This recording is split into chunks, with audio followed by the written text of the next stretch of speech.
Welcome to the Rainbow Gateway Oracle. Virgo, hello. What is happening in your life? What do you want to know here with your reading? I hope that I can, bring you a message that fits for you, but if not, it's a general reading. Don't take it if it's not your reading. And we have a Knight of Cups coming out here. There are a lot of messages that I do that could seem real personal to one person, but a lot of people have similar circumstances in life. So, essentially these messages are, meant to help you grow on your spiritual journey. They're supposed to help you understand how you can heal yourself, how you can have better relationships with others, with yourself, with your careers, with your destinies and all that. They are meant to help you see yourself better so that you can have better communication in life, with the universe, with what you want, what you need, all that good stuff. And, they're supposed to give you insight, clarity, all of that kind of stuff. People go through really hard times and don't know what to do in life anymore. And, when people are so miserable and in a state of perpetual self-doubt, don't know what to do, and you can't get any good advice a lot of times from people in your life because they don't know what to do either. And we got a tower popping out, and it's just the way that some people hear healthy to their mind, to hear someone else talk and teach and stuff like that. I've studied yoga. I'm a Chinese medicine practitioner. I do acupuncture. I have a master's in science and oriental medicine. And I read cards because it's what I love to do. I also love to do Chinese medicine, but, this is my other, thing that I do. Lots of people have many different avenues in life that they take, and you could never imagine, how do you get to be a tarot reader? Well, I was exposed to tarot as a kid. My mom would go to those metaphysical fairs and shit like that. And, so I was exposed to it. And I found yoga and stuff like that, and divination tools like pendulums and tarot and runes and everything like that, help you tap into your intuition and your ultimate destiny. You have all those answers inside, but these help you to see whether that's lighting that up for you or whether it's not at all yours. You practice feeling your intuition, and that's the thing that ultimately helps you the most in life every time, no matter what. So we have the Sun at the bottom of the deck. That's good. This is wanting to tell you that this reading here, it has to do with the lights have been dark lately, is what I'm hearing. And it's hard to find any happiness. It's hard to find any good music to listen to, anywhere fun to go, any fun people. Like there's just no even like motivation to get up and try, is what I'm getting for someone here. The tarot can't fix that. And what can you do to step out of the gloom? One, I highly recommend going for a walk every day for 12 and a half minutes. It doesn't have to be any longer than that, but it can be up to 90 minutes. But minimally 12 and a half minutes, and that's it. Don't push yourself more if you don't want to do it. But if it feels good once you hit 12 and a half minutes, keep going and see when you just feel like stopping, but don't overdo it. Just give yourself a good time, put on the songs you want to listen to. That's where you have to start, okay? Then also I want to see you with some essential oils. You want to start with geranium, frankincense, and also basil. Just those three here, if this is resonating for you. Now you want to put one drop in your palm of your hand here and just sort of blend it together and inhale it like 5 to 7 times. All right, for each oil. Now you don't have to do all three at the same time, but you could just do one at a time. See how you feel. All right. The geranium, you might notice some tears coming out. It's okay. Allow yourself to cry. You have to get that out of you. You can't repress it and hold it back and stuff like that. But it would feel good afterwards. Now, geranium can also do some other things for you. It's really good at nurturing your energy, and it brings better thoughts. You know, it can bring about better feelings even and stuff like that. Same with the other oils. They all work differently. They help you with your emotional self, with your mental self. They can help to pull you out of a negative headspace. I think that's really important because it sort of disrupts that negative thing that's going on in your head because it smells good. You know, it's bringing you into a different part of your nervous system, and it's talking to your cranial nerves. And you know, your sense of smell is one of the most primal in the body. Like, it really speaks to your nervous system, and it helps to regulate all of the systems in your body because of the chemical constituents and stuff like that. Aromatherapy is very magical when you actually, you know, take the time to use it. So I recommend those two things to start, and I also recommend a yoga practice. Now, you're someone who wouldn't mind going to a studio is what I'm getting, but you can also find stuff online. But I think you might benefit from actually, you know, being in the studio, you know, with other students and a teacher live.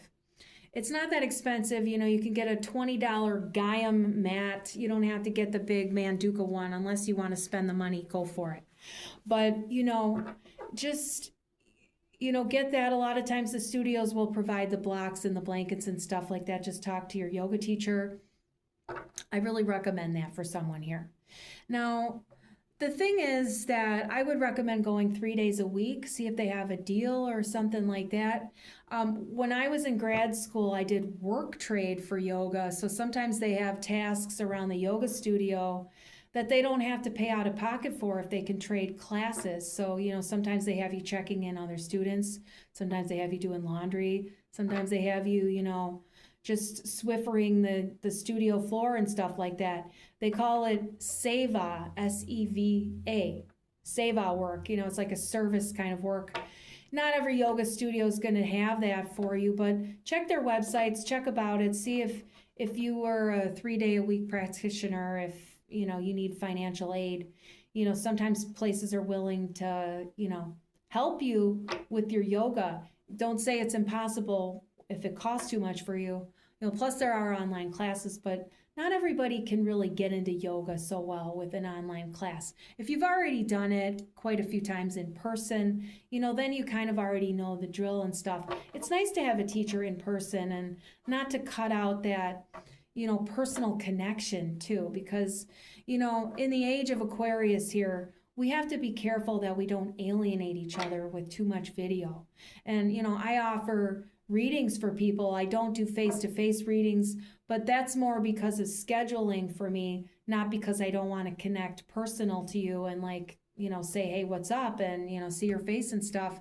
It's that, you know, it's scheduling problems, and then, you know, you get people from all over the world calling, you know, time zones and all that.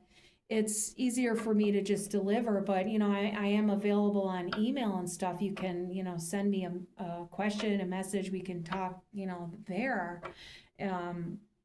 prior to your reading if you had wanted one. But let's see here. Now, we're going to get into the cards more. We have Knight of Cups, Tower, King of Swords, Seven of Pentacles, Knight of Wands, Seven of Swords, Six of Swords, Knight of Pentacles, Page of Swords. Now, this Knight of Cups is coming in wanting you to know that this person in your life that you're questioning right now has no commitment in their mind, but they're very present with you. They're enjoying you. They're having a good time with you. They're just not there yet. So they're sort of just seeing who you are, how you are. They're having fun with you. They're enjoying a light romance with you. They would commit were they to be the right person for you in the long term. Now, with the Tower here, there's something about you that they're not aware of, and it would really sort of throw them for a loop. And it's because they're a very different person emotionally than you are. And if they found out this piece of information, they would break up with you, is what I'm getting. They would break up with you. So what I'm seeing here with the Seven of Pentacles, Nine of Wands, and the Seven of Swords is that you're sort of waiting to get the message that they're like a shady player, cheater type of person. And, you're sort of expecting the universe to deliver that to you with this person. But that's not who they are. They're not that nefarious, manipulative, player type at all. But you're afraid that they are. All right? You're afraid that they are. And because you're afraid that they are, you're holding a part of yourself back that's good. It's a good part of you, but it's a part of you that wouldn't fit for them. And you're holding it back so they can't see it. So they're having fun with the other parts of you, but then they're not seeing this part of you that wouldn't fit for them. They need to see that so that you can find the better relationship that you've been waiting for. All right? So then what I'm seeing here is that when you can move beyond that type of relationship, because that relationship might be repeating in your life, oftentimes what I'm seeing is there's often a lot of suspicion about cheating and players, and that they have come in your life and hurt you before. I'm not saying that they haven't, but you're kind of expecting every person to be that person, and they're not all going to be that person. So it's putting a guard up, like you're holding a lot of you back. So they're not seeing all of the parts of you, and they're liking this little pentacle that they see about you. But they're not seeing all this stuff back here. Now they might like, these other pentacles, but this pentacle, oh no. So they might like 6 out of 7 pentacles, but this one, and it's not a bad thing about you. It would fit perfect for someone else, but just not this one. That's what you have to understand. It just doesn't fit for this one, but it fits for someone else very perfectly. And, you're a really good catch is what I'm hearing. But, that's why you're on guard about players, because they do get you, because you have that big heart, But you would have a better time mentally and just in general when it comes to, how you feel about your own self in life. If you would wait to have sex with them, maybe like another week or two, because you get kind of attached to the wrong people. And then they're not seeing you as you are. And then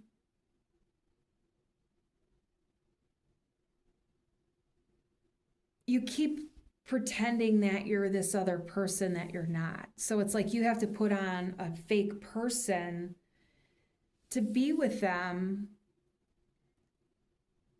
And then you're not having any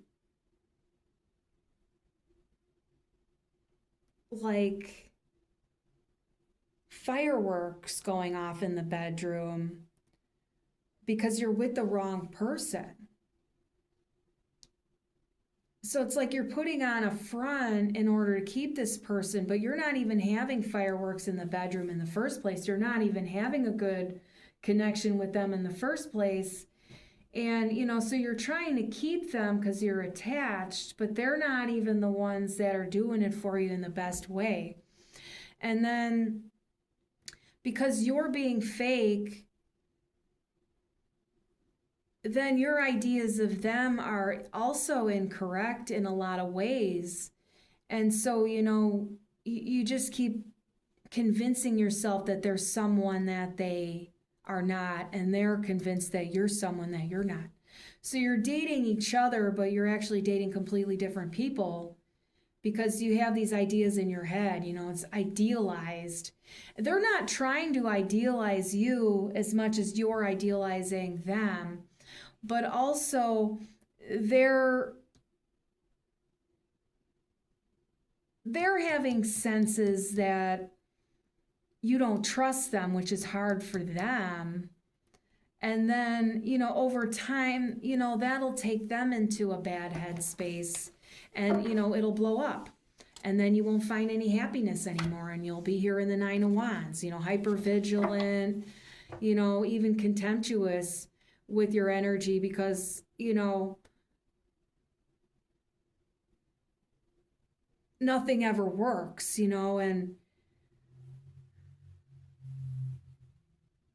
there's just a bad attitude that comes out of it, but essentially you're doing it to yourself and you can't see that, so you're blaming this other person all the time, but they're just a random human being, and you tried them on and they don't fit, like a pair of pants. I don't want to make it so impersonal, but relationships are like pants. Sometimes you get a pair of pants at the store and you think, well, it'll fit if I lose 5 pounds. That's like this. You're never gonna, you don't need to lose 5 pounds in the first place, but the pants don't fucking fit. They're never gonna lose. You might lose 5 pounds, but you know what I mean? Like, don't buy the pants if they don't fit right now, if you don't love them right now. It's not like, okay, well, I could grow on me or anything like that. No, you don't want your partner to grow on you. You don't want your pants to sit in your closet so that you can feel like shit about being fat. You're not fat, but then your mind wants to tell you you are, It's this under subconscious handed, self-abusive dialogue and ways that society sort of, gets at us about stuff like that. 5 of Swords under here, it's like there's people in your past that are really mentally vicious and play mind games and stuff like that. So your head got really kind of messed up because of the way they trained you in life. So you have to do a little bit of therapy to help, soothe your mind, get better thoughts, get better feelings about yourself. It'll help boost your self-esteem. That's what you need.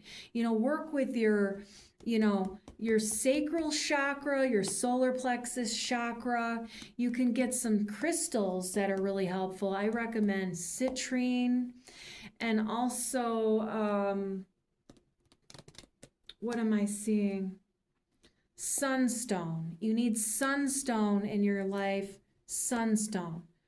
I highly recommend that one above everything else, and also maybe some rose quartz. Okay? Now, I want you to know that the more you take the time to cultivate that self-loving energy inside, it's going to help you so much with the connections on the outside. All right, this guy isn't a bad guy or girl. It's that they just aren't the right fit for you. And you can let them go, all right? You can just let them go, never call again. You don't have to say a word to them even. You can just let them go. Yeah, Hermit, I saw that coming out. And it wanted to speak to you a little bit more here. What I want to tell you is self-inquiry work is so important, because if you don't do it, you're always going to feel like an outsider. You're always going to feel like you've been dumped, left behind, stuck out in the cold. it's important that you do it. And you can't have this like loving, happy fairy tale relationship that we all want to have when you don't know you. Because they need to get to know you, but when you don't even know yourself, you can't help them understand what your needs are, what your feelings are. It's a lack of maturity a little bit emotionally, but you weren't trained appropriately about relationships by anyone in life. And Cosmo and all of these kind of magazines, I'm not saying they're bad, but you're going to other people who have advice about their unique individual lives. And you need something completely different than what these other people need. So their advice doesn't always fit for everyone else. So your intuition has to really come into play. Does that really fit for me, or is that someone else's life path? Because you don't want to be someone else, you want to be you. You need to meet your own needs, not someone else's needs and preferences, You can have the same things in common with people, like you both like this. But sometimes, you might say you like something just to seem like you're having something in common with someone else, and you don't really have that commonality, but they think you do. And then, there's a little bit of a deception there. So they think you're this person that likes to do this, but you don't really. And then they think they're finding a new friend that likes to do these things, but you don't really like to do that. You just want them to think you like to do that so that they kind of accept you and don't reject you. But it's not really a rejection if you don't fit to each other. It's just a doesn't fit, not a you suck and I'm going to leave you behind. But, we have a lot of subconscious things that are revolving around survival and, like not having food, like famine, like not having shelter, being left out in the cold and stuff. It's really deeply ingrained in us on a subconscious level about all that stuff. So all that kind of stuff is wrapped up in relationship. So when we get emotionally attached, we can really attach to someone that doesn't fit for us because we're clinging for our dear life because there's a fear of death that's really intense underneath the surface that you're not really thinking about it all day. I'm afraid to die, but there's a really intense subconscious fear for all human beings. And we can get, attached to people that don't fit for us because of this subconscious, survival. And, on the surface, we want to have really good connections. We want to have good communication. We want to match well. We want to, when you have a companion, you want to like to do similar things together, but you also want to make sure that it's hot in the bedroom always and that you don't lose that connection with your partner. That's the really important thing with your partner is to make sure that you're satisfied in the bedroom and that, that you do like to do things together, like run errands or, however your life is, because you can find friends to fulfill other emotional needs. Like, say you have a friend that likes to travel and your partner doesn't. So, you go with your girlfriend to places for the weekend to see things and your partner stays home or whatever, but if you're someone who really loves to travel and you want your partner to do that with you, but they're someone who doesn't ever leave the Tri-County area, you're shooting yourself in the foot sticking around with them, but you're not really paying attention to yourself, what you need, what you love, where you would thrive in life, and, what kind of person would support you in that. You're just trying to get someone to notice you because you need attention, you need love, but you're not trying to get the right person to notice you that can get all of that going for you. And that's what you need to do is cultivate that relationship with yourself. Self-inquiry is so important. I really recommend that yoga practice for you. Mindfulness, pranayama breathing, look into that stuff. Look into getting acupuncture. Look into getting massages and stuff for yourself. Do a little bit of self-care here, and then you'll see that your relationships absolutely turn around and transform, and you'll get the best ones instead this time. And, then you'll get that Knight of Cups coming in with the right stuff for you. And, they'll speak to you this time in the right way so that you feel loved instead of always feeling empty and without a partner that cares.